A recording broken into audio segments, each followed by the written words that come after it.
बोले विश्वास एक राम नाम को, निश्चित भगवत प्राप्ति हो जाएगी।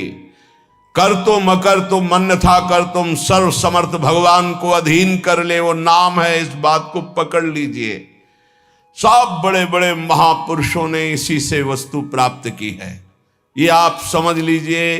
प्रारंभिक साधनों को इसलिए बताया जाता है कि आप इतना असाधनों में फंसे रहे, उससे हट जाए, नहीं तो एकमात्र भगवत प्राप्ति के लिए समर्थ है, समस्त कामनाओं की पूर्ति के लिए समर्थ है नाम। विश्वास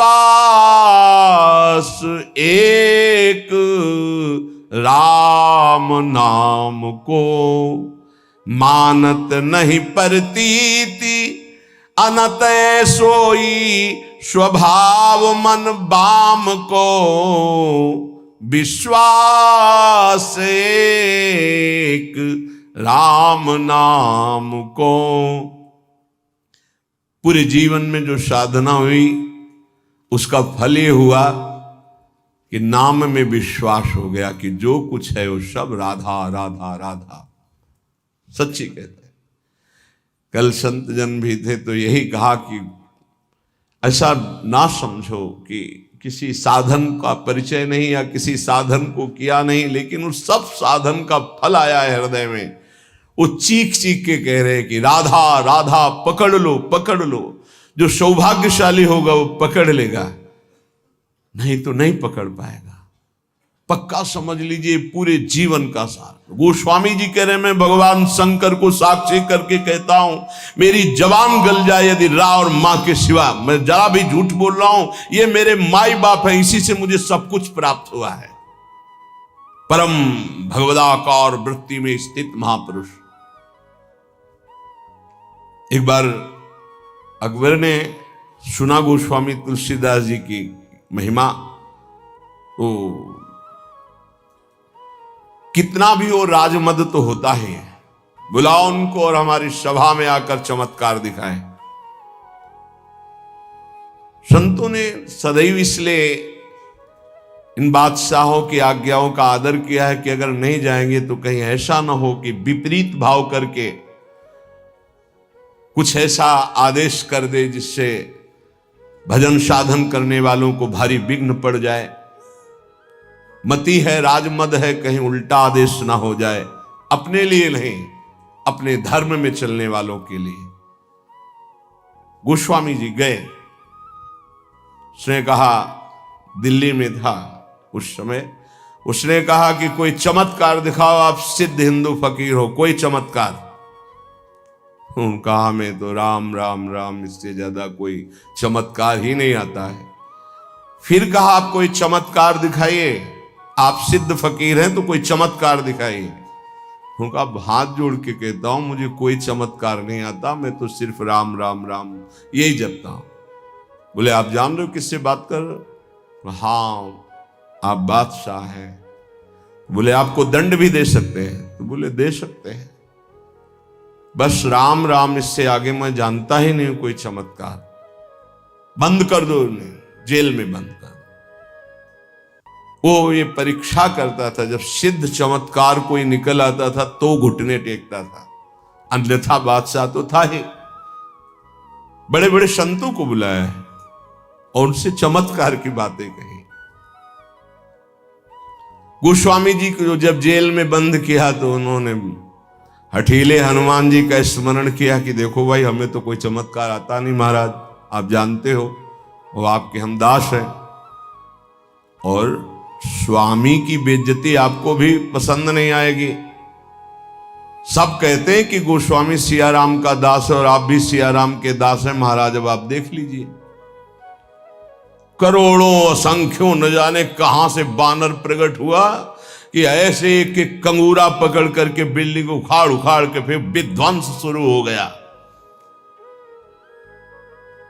हनुमान जी महाराज का आदेश, अष्ट सिद्धि नौ निधि के दाता हैं, ऐसा जानकी जी ने वरदान दिया था।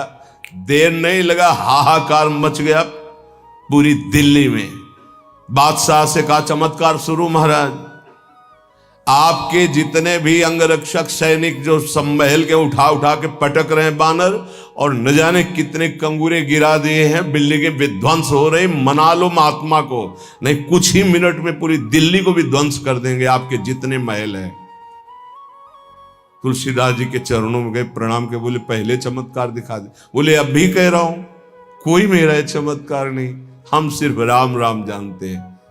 ताज उतार के रख के चरणों में बड़े सम्मान से विदा केवल नाम विश्वास एक राम नाम को। एक ऐसे महापुरुष हैं गोस्वामी तुलसीदास जी, हृदय से कहता हूं, जो प्रेम में, ज्ञान में, वैराग्य में, योग में सबसे बढ़े चढ़े हैं। किसी भी विषय को देख लो, रामचरितमानस में सरल भाषा में ज्ञान, वैराग्य, भक्ति, दैन्यता, योग, बोध सब विराजमान है। बड़े अद्भुत महापुरुष, दैन्यता की तो मूर्ति और ज्ञान के समुद्र है, और वैराग्य की चरम सीमा है, चरम सीमा। और अनुराग का तो कहना ही क्या है, कह रहे मानत नहीं परतीति, ये कोई विश्वास नहीं कर पा रहा नाम पर। एक माया का ऐसा प्रभाव है, क्योंकि नाम पे विश्वास हो गया, काम बन गया। जितने महाभागवत भक्तों के चरित्र हैं आप पढ़कर देख लीजिए, सब नाम प्रेमी पाए गए। और जहां नाम नहीं है तो वहां देखा है सब साधन करने पर भी प्रमाण है, एक नहीं लाखों प्रमाण ऐसे मिले हैं। कल भी आपको बताया था, ऐसे आए, बहुत सुंदर साधन चल रहा है, लेकिन उनका प्रश्न था, मेरा मन चंचल और अशांत है। बस सरल भाषा में समझ लीजिए, एक उदाहरण दे चुके सत्संग में कई बार कि एक संत ने प्रेत सिद्ध किया, गुरु प्रदत्त मंत्र से प्रेत प्रकट हुआ और कहा कि हमें काम बताओ, नहीं हम उठा के पटक देंगे। तो जहां काम बताते चट्ट कर देता वो, अब काम बताओ, नहीं उठा के पटक देंगे। वो परेशान हुए, बोले 2 मिनट तुम इस काम को बराबर करते रहो, मैं आ रहा हूं। गुरु जी के पास गए, बोले तो आफत हो गया। वो कह रहा काम बताओ, नहीं तो उठा के पटक देंगे। तो वो काम बताओ, पटकने का नंबर कैसे आएगा, एक खंबा गाड़ दो, उसे कहो चढ़ो उतरो, जब और काम होगा तो बताएंगे इसी में चढ़ो उतरो। हाँ, तो जानते हो प्रेत कौन है? मन। अगर इसको काम में नहीं लगाया तो उठा के पटक देगा किसी विषय में ले जाके।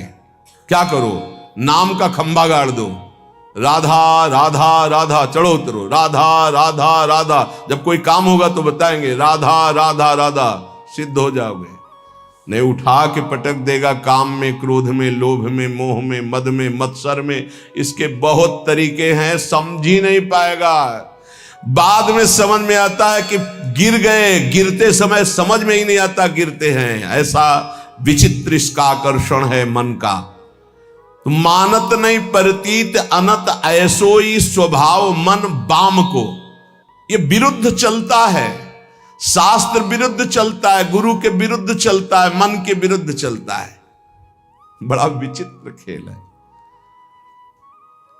जैसे आप खिड़की से देख रहे हो, नीचे वाला देख ना पा रहा हो कि तुम्हें देख रहे, ऐसे गुरुदेव सबको देखते रहते हैं, हर दृश्य को देखते रहते हैं।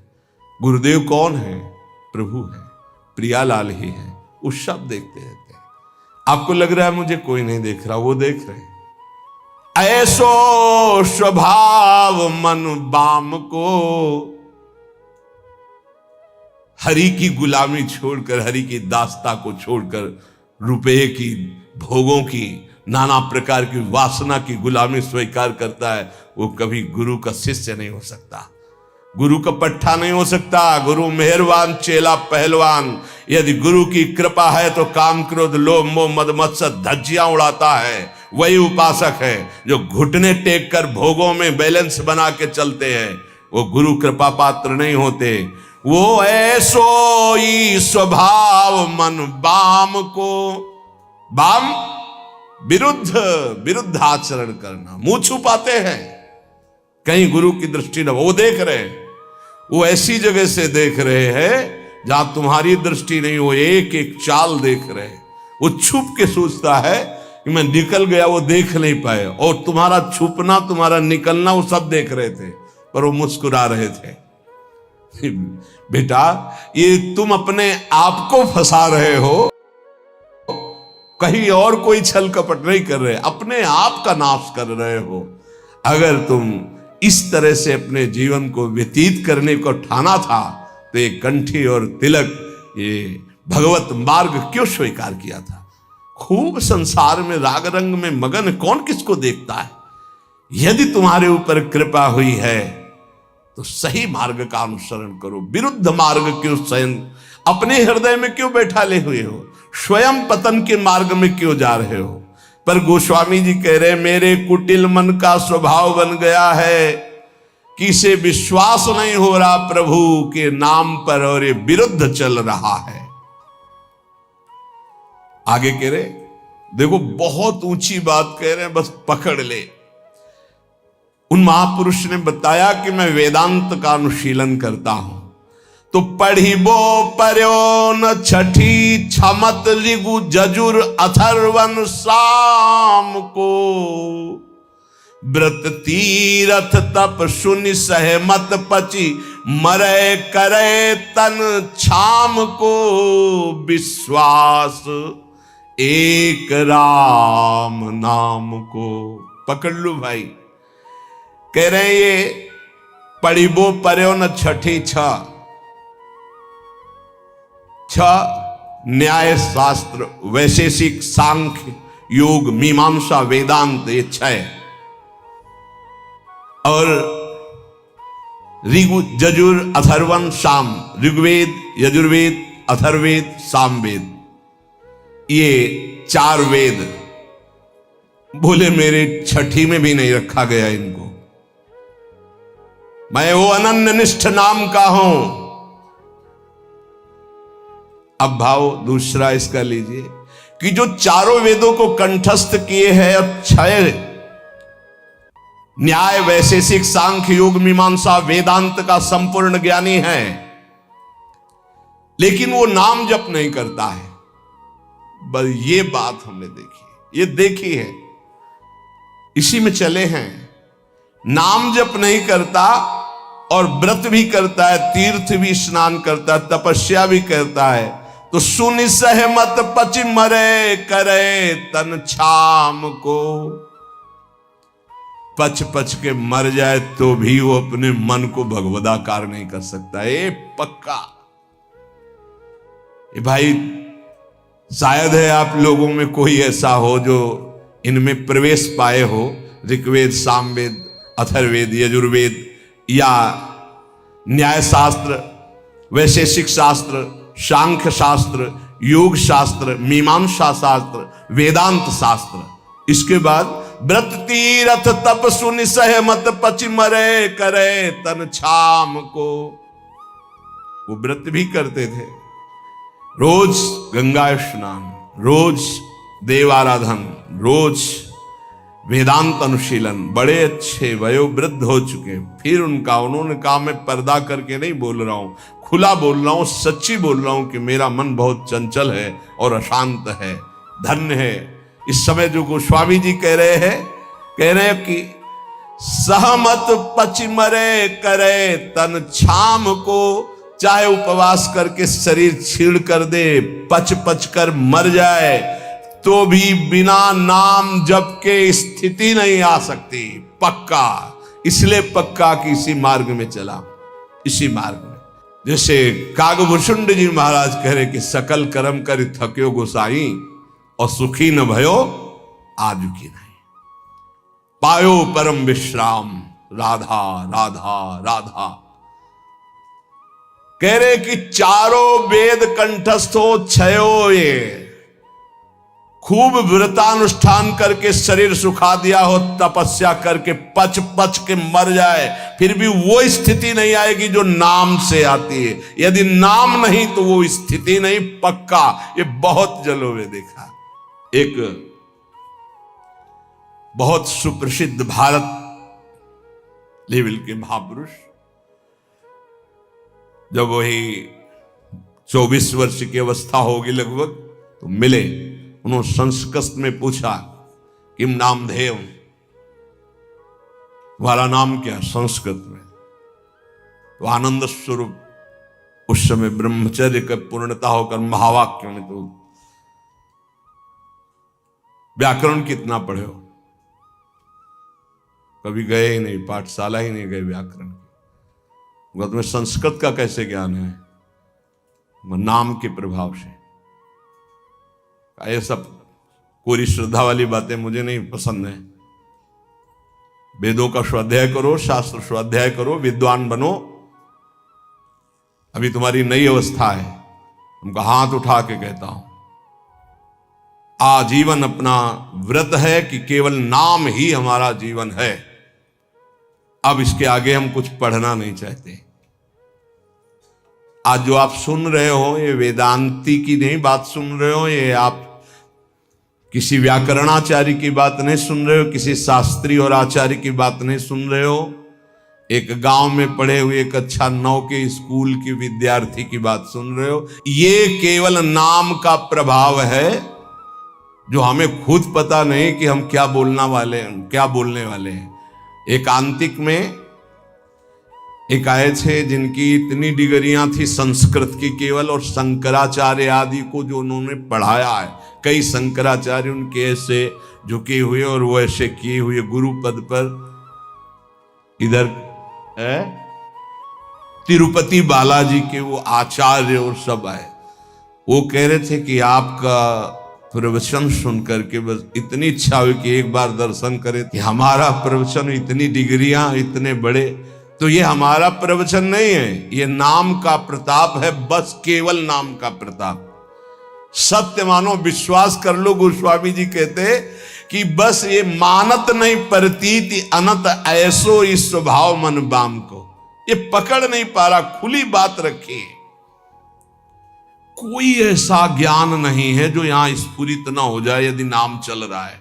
किसी भी जिस क्षेत्र की कभी चर्चा नहीं सुनी, कभी गए नहीं, कभी देखा नहीं, उसका प्रश्न होता है। और ऐसा श्री जी उत्तर दे देती है कि बाद में पूछते कोई संशय? बोले कोई संशय नहीं। और जब हम उसको उत्तर सुनते हैं खुद, तो हम श्रोता बन के सुनते हैं, वक्ता कोई और था। केवल नाम नाम मान लीजिए। तो कह रहे करम जाल कलिकाल कठिन, आधीन सुसाधित दाम को, ज्ञान विराग जोग जप तप भय लोभ मोह को काम को। गजब कर दिया। गोस्वामी जी कह रहे हैं ये सब साधन करके पच पच करके मर जाओ, अगर नाम जप नहीं कर रहे तो जो स्थिति चाहिए वो नहीं आएगी। कर्मकांड कर लो, कलयुग है। धन की ही लालसा रखोगे, जो बोलोगे जो करोगे उसके अंतर में होगा धन। भगवान की चर्चा, भगवान का नाम, भगवान की महिमा अमोघ अनंत। तो तुमको कहां विश्वास है प्रभु पर? तुम किसी व्यक्ति के देने से चल रहे हो, प्रभु पर यही ज्ञान विराग हम नहीं कह रहे, गोस्वामी जी कह रहे, जोग जप तप भय लोभ मोह को काम, करम जाल कलिकाल कठिन, आधीन सुसाधित दाम को, विश्वास एक राम नाम को। ये दशा क्यों है? विश्वास नहीं है प्रभु पर। किसी ने प्रश्न किया एकांतिक में कि मैं भगवत चर्चा करता हूं, नाम कीर्तन करता हूं, उसके बदले में भेंट लेता हूं और परिवार का पोषण करता हूं, क्या दोष है? कदापि नहीं। तय मत करो। आप नाम कीर्तन भगवत चर्चा करते हो, अगर उसमें चढ़ गया उससे परिवार का पोषण करो। लेकिन अगर जबान से हमने 1 घंटा कीर्तन किया और कह दिया कि हमें 100 रुपया दे दो, तो हमने 1 घंटा कीर्तन की कीमत 100 रुपये में बेच दी। ये नहीं करना, हमें तय नहीं करना। कौन मानने के लिए तैयार है बात? वही जिसको भरोसा केवल प्रभु का है। ये नहीं कि ऐसे प्रवक्ता थे नहीं या है नहीं। पूज्य श्री रामचंद्र जी डोंगरे जी महाराज लाखों की हृदय वृत्ति में आज भी जो पूर्व सुने हैं छाए हुए महाभागवत, केवल कथा से मतलब, केवल कथा से मतलब। सामने ठाकुर जी आंखों में अश्रु और भगवत चर्चा की और उतर के चल दिए। जो कभी कुछ चढ़ा तो जहां चढ़ा वहीं वो जिन्होंने करवाया वो जाने, वो गौ सेवा में लगाए, मंदिर में लगाए, वो कभी ऐसे कभी एक नहीं। जो अन्न उदर में प्रसाद में चला गया बस वही। भगवान सबका भरण पोषण करते हैं, भगवान पर विश्वास। बेचे ही वेद धर्म दुइले ही, इसका कहीं भी स्थान नहीं है। ए श्री कृष्ण देने वाले, विश्वास कर लो, विश्वास श्री कृष्ण देने वाले हैं। कह रहे हैं, ये गोस्वामी जी कह रहे हैं कि आज का ज्ञान भी दाम पे आधारित है। ज्ञान भी थोड़ा बुरा लगेगा, कड़ुआ लगेगा, महापुरुषों के वचन है, पर बुरा और कड़ुआ अगर हम छुपाते चले जाएंगे तो सत्य को कौन समझेगा। ये सत्संग है। जो दामों से बिकता है वो अध्यात्म नहीं होता। अध्यात्म कभी दामों से नहीं बिका है। ऋषियों के समीप दूर्वांकुर या पुष्प लेके गए और प्राण समर्पित किए, तब वेद उनको मिले। ये समर्पण का है।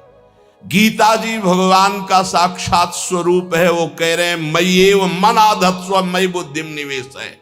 मेरे में मन अर्पित करो, बुद्धि अर्पित करो, तुम मेरे में वास करेगा। भगवत प्राप्ति का सीधा सरल उपाय। भगवान एक दान मांग रहे हैं कि तुम मन बुद्धि मेरे को दे दो, बस वही बात है। मन बुद्धि को लगाने के लिए भगवत चर्चा हो रही और भगवान हमें देख रहे हैं कि हमारा परिवार है, हमारी कुछ सेवाएं हैं, तो उनको विश्वंभर विश्वनाथ स्वयं पूर्ण करते हैं। ऐसा कभी नहीं हो सकता कि भगवत आश्रित और वो भटके, ऐसा कभी नहीं हो सकता। हाँ, वासनाओं की पूर्ति की बात अलग है। आवश्यकता की पूर्ति चराचर जगत की मेरे नाथ करते हैं, आवश्यकता की पूर्ति। तो ज्ञान भी कह रहे आधीन सुसाधित दाम को, सुसाधित अंदर से साध चाह है कि हम ये जो ज्ञान बोलेंगे उसका इतना बोले। आधीन सुसाधित दाम को रुपए के लिए। दूसरा वैराग्य, बहुत मंगल में भगवान की प्राप्ति का साधन है वैराग्य।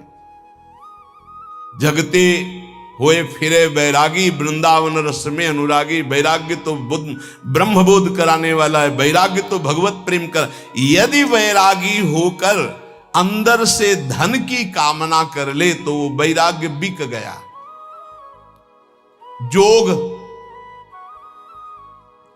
जोग होता है ना, अष्टांग योग। अगर वो रुपए में बिक रहा है जोग, तो वो जोग भगवत प्राप्ति कराने का साधन ना बन करके सुसाधित दाम को